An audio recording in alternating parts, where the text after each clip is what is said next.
And if you try to just follow your heart, be careful. There might be something out there that watches your heart 24 hours a day and knows it much better than you. How to live in a world where human beings can be hacked. How to protect democracy, freedom, and the very meaning of human life when a computer algorithm could know us better than our mother or our lover. That's the most complicated challenge your generation faces. Congratulations, you are now hackable animals. Commencement speeches are usually an occasion to give graduates advice. I think you already got enough good advice from your teachers, so instead, I would like to ask for your help in dealing with an unprecedented challenge to humanity.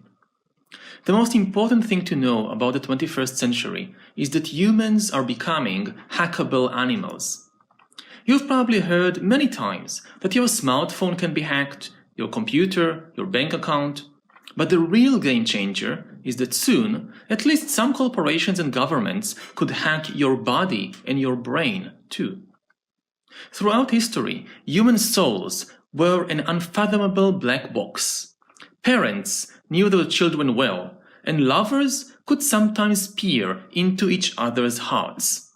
But the knowledge gathered by priests, merchants, and tyrants always remained only skin deep. Alexander Solzhenitsyn describes a Soviet conference in Stalin's day when the audience clapped their hands enthusiastically to applaud Stalin. After a few minutes of clapping, everybody became very nervous. They were all tired of clapping, but nobody wanted to be the first to stop.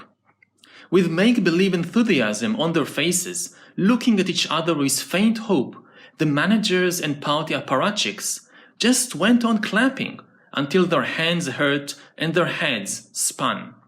3 minutes, 5 minutes, 10 minutes.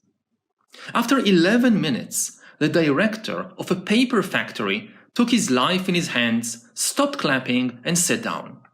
Immediately, everyone else stopped and sat down too. That very same night, the secret police arrested the director of the paper factory and sent him to the Gulag for 10 years. Stalin could force people to smile and clap, but he couldn't know how they actually felt.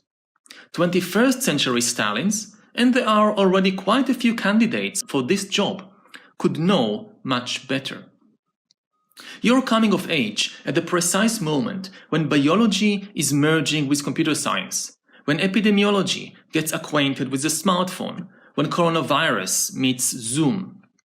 To really understand what is going on inside you, an external system needs to know a lot of biology, to accumulate a lot of data about you, and to have enough computing power to process all that data. Hitherto, neither the KGB nor the FBI could do it. But soon, at least some governments and corporations will know enough biology, will accumulate enough data, and will have enough computing power to systematically hack everyone. In recent years, governments and corporations have developed surveillance technologies that allow them to know that you are now listening to this. And they can learn something from that about your political views, your artistic tastes, and even your personality. But we are about to enter the era of biometric surveillance, which goes under our skin and into our bodies. Biometric surveillance will enable governments and corporations to know not only that you are listening to this, but also what you actually feel as you listen. Are you afraid? Angry? Doubtful? Imagine that 10 years from now, your narcissistic boss proudly presents his new business plan, and all the employees are smiling and clapping their hands in approval. But the biometric bracelet on your wrist tells your boss that you actually think it's the most idiotic business plan you ever saw.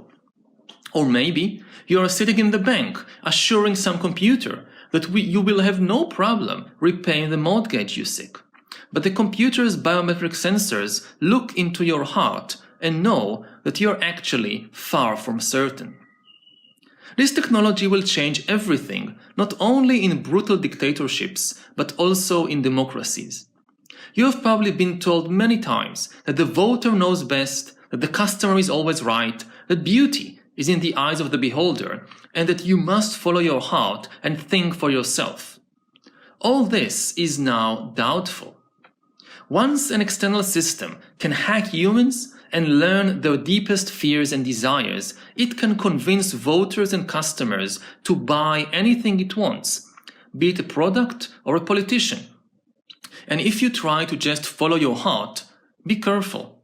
There might be something out there that watches your heart 24 hours a day and knows it much better than you. Your heart might be a double agent. How to live in a world where human beings can be hacked? How to protect democracy, freedom, and the very meaning of human life when a computer algorithm could know us better than our mother or our lover? That's the most complicated challenge your generation faces. Your elders have provided you with the knowledge and values necessary to solve this problem, but they cannot solve it for you. They don't know how. You will have to do it for yourself and for the whole of humankind. We are all counting on you.